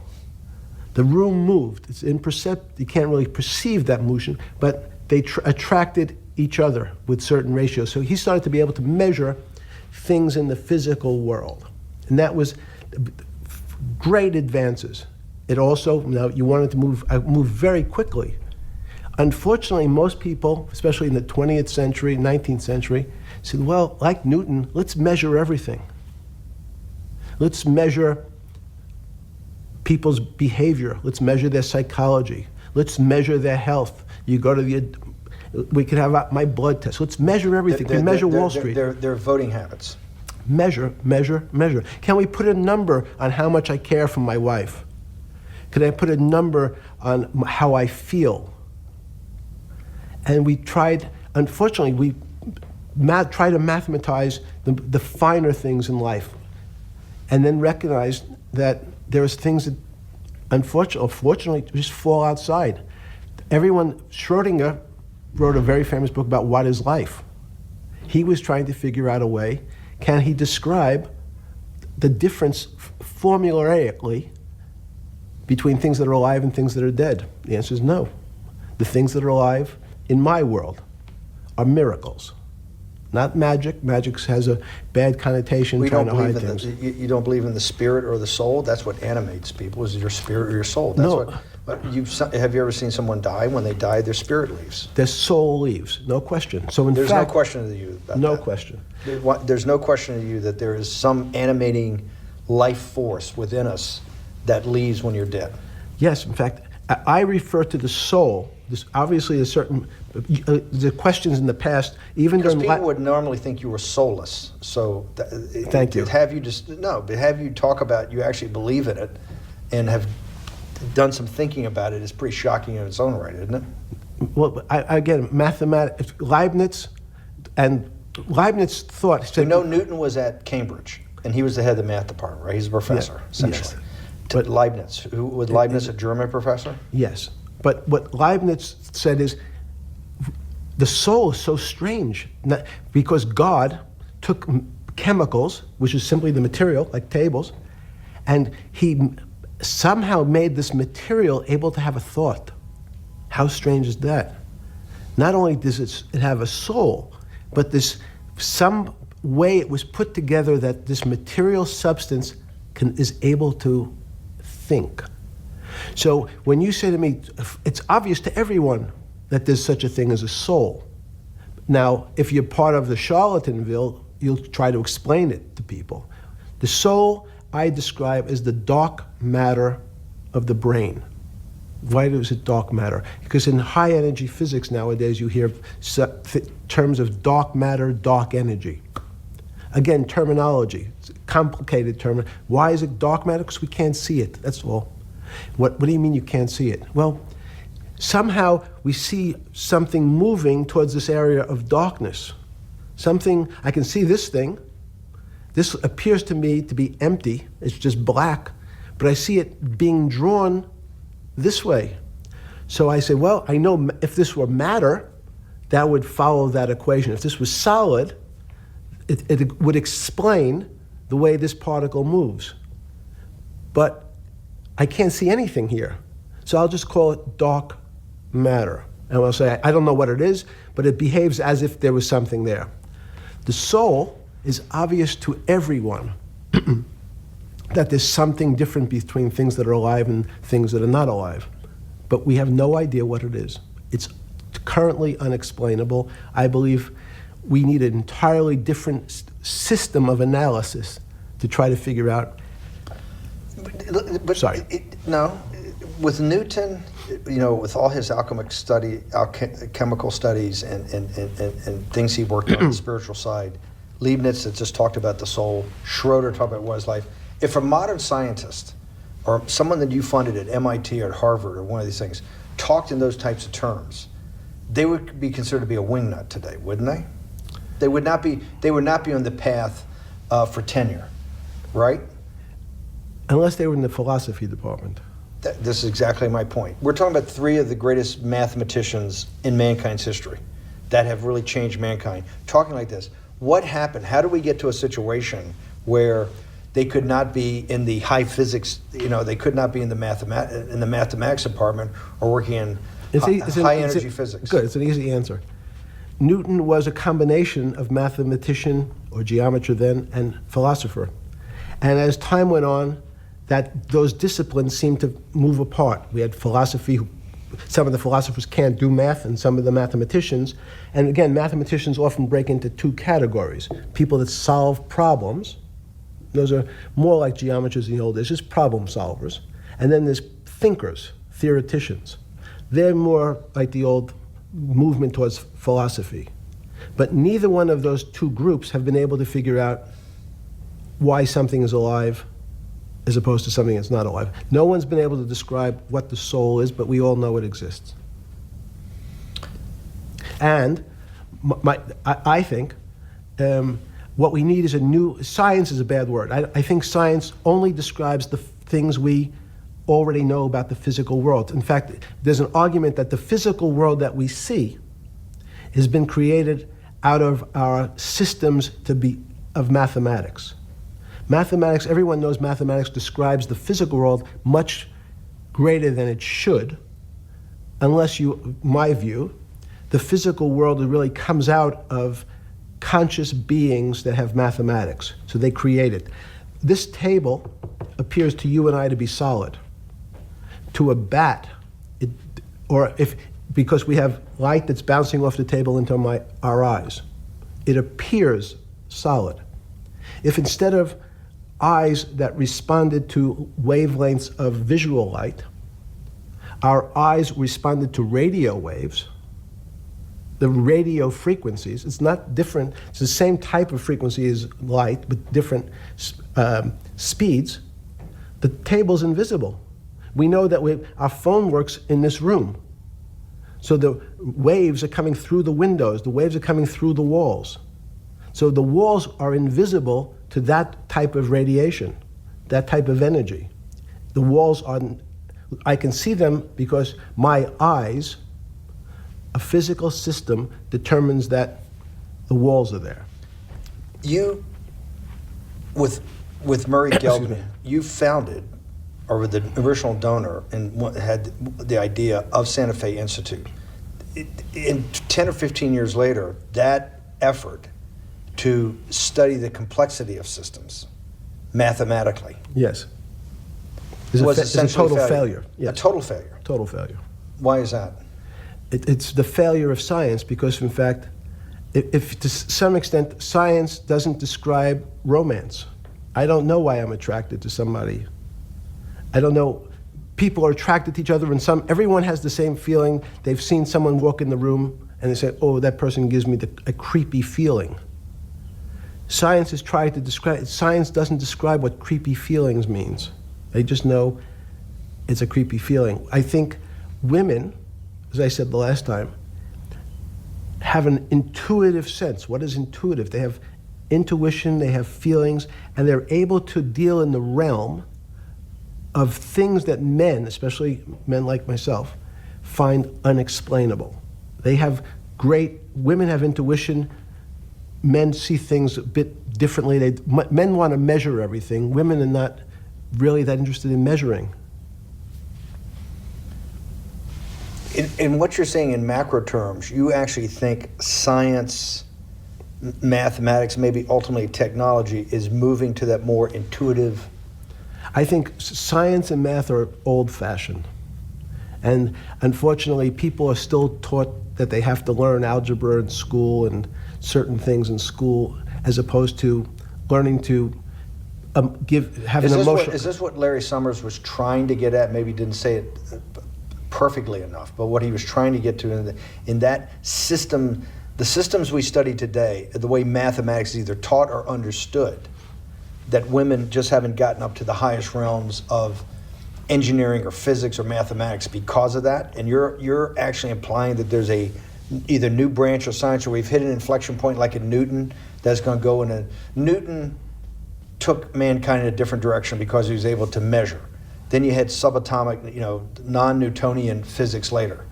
Are you saying that you think there's another developing field that's coming up that may take us, I don't know how many decades to get our hands around, but that's what's evolving out of this? Yes. Yeah. In fact, I think that mathematics, it's not the end of science. Every year someone says it's the end of, we can't discover everything. There's lots to discover with relationship to the physical world, but we know a lot already. In respect to the unexplainable world, we almost know nothing. Women, again, sense it. And instead of Larry Summers, I won't digress too much, but Howard Gardner early on said, there's not one form of intelligence. It's not mathematical intelligence. There's emotional intelligence, this kinesthetic intelligence. There's this argument that I reject that black people are less intelligent than white people. It's not true. We know, for example, that if I was in the forest and I had to run from the lion or figure out a way not to be eaten, and my competition is a local African, I'm the one who's getting eaten because they have the intelligence to deal with their local environment.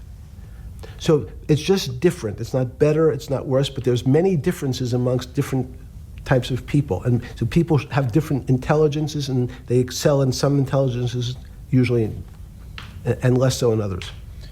When did it come to, because the world of high finance is a world of pure reason, or is it a lot of emotion and gut checks and on trading desk and central banks when these decisions get made? Is it that high church, like the high church of science of high energy physics, or is it as much emotion that comes in as much as the mathematics and the reason? It's a great question. I think if you talk to really experienced and successful traders, and you ask them how they know what's going on, they can't give you an answer. They don't know. They feel it. They can feel the way the market's moving. They can feel the way the stock's moving. And that these are not very well-defined terms. It's difficult to put in mathematics terms, how did I feel it? You could look back and make guesses what I was seeing. But great traders feel it and then act on their feelings. That's the difference. Many people feel it but are afraid because they want a mathematical justification before they take that next step. When you first got on the trading desk at Bear Stearns in the late 70s or mid 70s, were you shocked by how little actual understanding of mathematics that the traders comprehended? Yeah, well, again, we had a Texas Instrument calculator. Most stockbrokers, especially before 1975, if they were good stockbrokers, could add. That's about it. They could multiply. If you could multiply, you were already in the top 15% of stockbrokers. Stockbrokers simply meant there's a story. When I went to the first person, I had no money. And I said, how much money do you make a year? And he said, $400,000. I said, impossible. I'm making $10,000. That's probably more than your family had made in its entire existence. Yes. And he makes it in a year. I said, what do you do? And he said, it's too complicated for you to understand, which is what the main thrust of Wall Street people, they want to tell you it's too complicated. Because if you understood that that person was simply, he had a brother-in-law, in fact, in this case, who ran the pension fund at General Motors. His brother-in-law would call him and say, buy 1,000 IBM. He'd hang up the phone, he'd write it out on a ticket and walk it to a window. That was his entire skill set. Hello, write what my brother-in-law says, walk it to a ticket window. Give me an example when you were on the trading desk in the early days of Bear Stearns of a time that you felt either complete uncertainty or you saw total panic, where something was happening that people couldn't foretell and that they were like in an airplane cockpit where it's going wrong. Walk us through that. In 1978, I think it was, across the news wires, there had been a collapse of the currency in Thailand. On the other side of the world, had no relationship to me. I wasn't sure where Thailand was. But the fact that a currency, a country's money, had all of a sudden dropped tremendously in value affected the rest of the world's markets. And people panicked because they'd never seen that before. A very small part of a very complex system had a shock throughout the whole system. So prices on Park Avenue apartments, the bond markets, the stock markets, every started to gyrate. You know, there's an old mathematics expression that if a butterfly wings in Mexico make the wrong turn, it spins out, and eventually, by the time it gets to Canada, it turns into a tornado. So these are part of complex systems. So yeah, Wall Street in certain parts. Santa Fe Institute was supposed to actually come up with a formula for that, for the butterfly wings. Why in 15 years did you reach the end of at least that experiment? Every attempt to, that's why it's so exciting now, because I think certain people are starting to realize that there's so many things that are unexplainable that we have to think about them differently. Music is a great example. It's a common man's example. You know, when you hear a certain song, it makes you feel a certain way. How does it do that? We don't know. We can't mathematize it. And even that music, Steve, nowadays we compress music. When you have a violin, it's compressed onto your iPhone. So what does compression mean? I'm taking lots of information and I'm cutting it into lots of pieces and squishing it together. And when I squish it or compress it, I have to take out lots of pieces, but I say that they're not very important pieces. It's those pieces that we take out when we compress data, to me, are the most interesting parts of life. You just said a while ago, part of this new search for science may go back to when people were actually talking about a soul, and you said there's no doubt in your mind that there is a soul. Describe for me what you mean by that. What do you mean by soul? What do you mean soul different than the physical analog body that we're seeing on film right now? It's difficult to describe in words. I mean, I'm not a poet. Poems get a little closer to what that really means. But even the concept of what is life becomes complicated when you deal with plants and seeds. Is a seed alive? I don't know. Certain people would say, no, it's dead.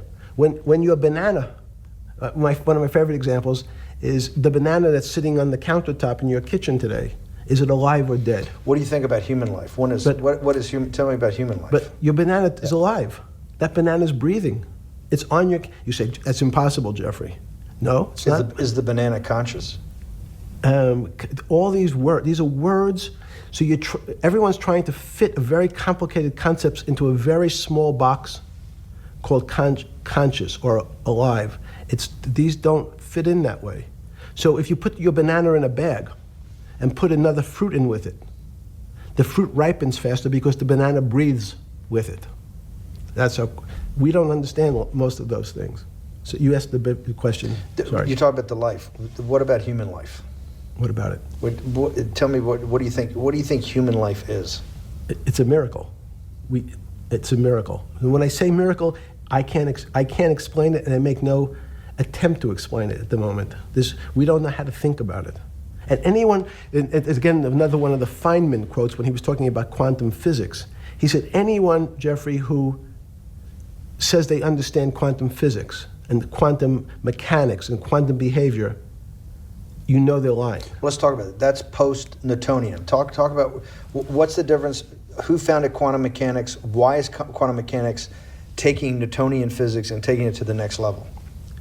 It forms a much broader category. Let's go back to this desk. You use the thing of Newton using this desk. Why can't Newton's theory explain everything? Why did subatomic quantum mechanics or quantum physics have to come in to explain this? Well, so let's go right back to square one. Why is it called quantum physics? So quanta is a word that simply means packet, small amount. So it's quantized. So we recognized, when we recognized that this table appears, another very complicated word, solid to us, it's really made up of molecules or atoms.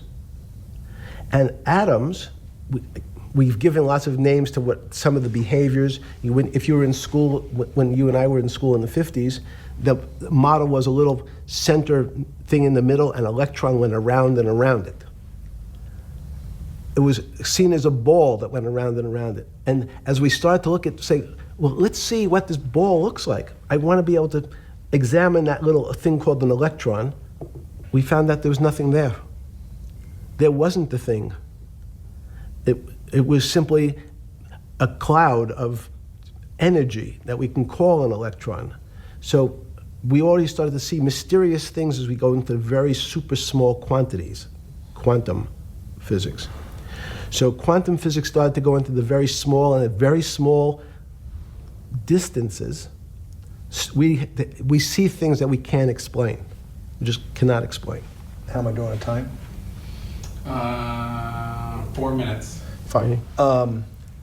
And to summarize, no, sorry. Let's go back to human life. When do you think human life starts? It's not these. So you see, this is the question. You're asking me to measure something again. It's the disease. It can't be measured. You just hate making commitments. That's why I'm not married. I'm peeling this onion back a layer at a time. All your bullshit and happy target can't be measured like that. Is that to say measure it's a commitment. You don't even like a commitment when you answer a question. I don't. As they say in golf, commit to the shot. I don't know what it means to be measured. You do know what it means to be measured. You're one of the leading currency traders, hedge fund guys, or stock market financial wizards. You're in the high priesthood of high finance. You certainly know how to measure. That's why you're a billionaire. Any other answer besides that is total and complete bullshit, and you know it. I know very few things. You know things can be measured. You measure every day. You weigh and measure every day. You weigh and measure people. You weigh and measure leaders. You weigh and measure economies. You weigh and measure politics. It's a very good. You weigh and measure. You weigh. Hang on. Your whole life, in fact, is measuring. So what you've now done is a great thing, is you've used the word measure, a mathematic term, in the common vernacular and abused it. So I don't even recognize what it means. It's so abusive to my field. Why? And let's go to that. In mathematics, measure means what specifically? There's no specific. It's an approximation, or giving something a number. Einstein said, we're not asking you to go to the 9th decimal point. You didn't say that before. No, you're not going to the 9th. I don't even. What if I say measure how tall are you? You'd say in your case 6 foot. 6 feet. But is it 6 foot 1 inch? Give or take, between 5'11" and 6 feet. But what's that? So the question is, I want an accurate. I got Zeno's paradox. I don't even know what it means to measure you. Am I measuring the top of your hair, the top of your skull, the finer, the more. You're being rabbinical. This is like. I shaved my beard off. I used to be rabbinical. No, my point is, isn't that going through the Torah where you're parsing every definition? No, so however we broadly define measure, your life literally is about measurement, is it not? It's about putting numbers on things so that I can try my best. That you can call it whatever you like. If that Well, that what do makes you feel better. What do you know? No, Because I I'm wanna trying to make you relate it happy. back to your scientific inquiry. No, even a number. People don't. A number is a complicated When did thing. you come? When did you come to this When did you come to this aha moment? Was when it was in your solitary confinement, when the biggest financial crisis in world history was going on, in your 7x9 jail cell with your metal bed and your two brushes because you were a trustee with the brown uniform on, trustee spelled wrong. Is that the moment of clarity that you had about science and Newtonian physics and everything that we can measure is really not going to be the way we go forward? It's going to be much more esoteric, emotional intelligence thing. Was that your moment of clarity? I wish it was, because it would make such a great story for this interview, but it's not. It's the fact that I lead such a privileged life to come across. But when did you? If it didn't happen then, when did it? Or did it happen before? I was going to hopefully Okay. get to the. Okay. I'm in a privileged position to have some of the world's smartest people come to my house and tell me what they think about different subjects, and I finally realized that the thing that they had most in common was there was this area, no matter how smart they were, that when I asked them the questions, they said they'd have to resort to a 500 or 1,000-year-old response to that question, which was, I don't know. You know who else found that out? Socrates. That's what Socrates kept doing, right? Socrates kept asking all the experts. He would go through, question after question after question, and realize at the end they didn't really know. They really didn't basically understand what they were talking about. And one of the things that people won't enjoy, it turns out that potentially one of the bad things to teach children is how to write. Writing, reading, and arithmetic was supposed to be, everyone's supposed to be taught. But writing forces you into a very narrow channel of thinking. You have to write in a certain form, in a certain way, in a certain linear pattern. So your thinking becomes somewhat narrow. The reason I brought up writing is one of the recent discoveries of mine with respect to Socrates, Plato, and Aristotle is they never wrote anything. They spoke, and people around who could write wrote. Socrates could think. So that was... Jesus of Nazareth was the same way, right? Never wrote anything. I thought he was a carpenter. He was a carpenter. Didn't he need like a little carpenter's tonight? I don't want to get that. But at least his written record. Right. One last thing. Sure. Thank you for having me to your house.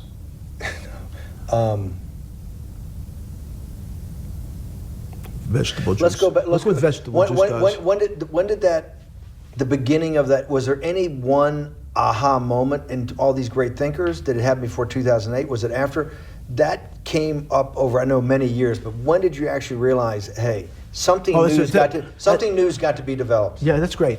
Is that because again, I'm privileged enough to have people around me who've given lots of philanthropic gifts to institutions of higher learning, and when I said the impact, how do you judge the impact of your giving? And we sat down and said, no really new ideas have come out. And I realized that, of course, it hasn't come out because we've been looking at using science and mathematics, and it's the wrong tool. It's obvious. Institutions that are set up and try to put forward knowledge and understanding and truth, should they take your money? Derek Bach at Harvard said, taking money for good causes is a good thing. So if Hitler took all the gold out of the teeth of the Jews and said, I want to give this to Heidelberg University to fund the Leibniz chairs so that I can study high energy physics, Derek Bach would say that was fine? Again, it's these questions are questions where good people on both sides, like your Charlottesville, could differ. I don't know the answer to So, these so questions. tell us the two. Give us the two answers. What the one answer why it shouldn't be, and then the one answer. Derek Bach says, "I'll essentially take cash from anybody because I got so many projects, so many good guys, and this is the way I'll do it. So I'm indifferent to where the cash comes from. Money's money, and if I got good guys, I'm the fiduciary. Says these are good people and this is good research. Okay, I'll take the cash from any source, including you." What's the other argument? Let me give you that. I know in my case, Is your money dirty money? if you live, I just asked a question. Is your money dirty money? no, it's not. So in fact, Why is it not dirty money? because I earned it, a heart. But you earned it. I earned it legally. We went back to this before. You earned Yes. it. You earned it advising the worst people in the world, right? That do enormous bad things, and just to make more money. So instead of asking me the question, should you take the money? Because I think it's a legitimate question. Do you think it's a legitimate question? Yes, no Why? question. Because I think about, ethics is always a complicated subject, but I can tell you that with the money I gave to help try to eradicate polio in Pakistan and India, instead of asking me whether that money should be given to these children for vaccines, I think you might want to ask their mothers who received the vaccine, who know their child now won't get polio, and ask them if Epstein should have helped these people If we with walked their in, money. if we walked in, you're is a that a fair mathematician. You're a mathematician. If we walked into that clinic where they're giving that money out to these people that are in the most dire straits of poverty and sickness, and told them that the money was coming from class 3 sexual predator? Tier 1. Tier 1's the highest and worst? No, I'm The lowest? I'm the lowest. You're the yes. lowest. Okay, tier 1, you're the lowest. But a criminal. Yes. That the money came from them. What percentage of people do you estimate? I understand you don't like probabilities. Do you estimate would say, I don't care, I want the money for my children? I would say everyone said, I want the money for my children. Did they know where the money came from?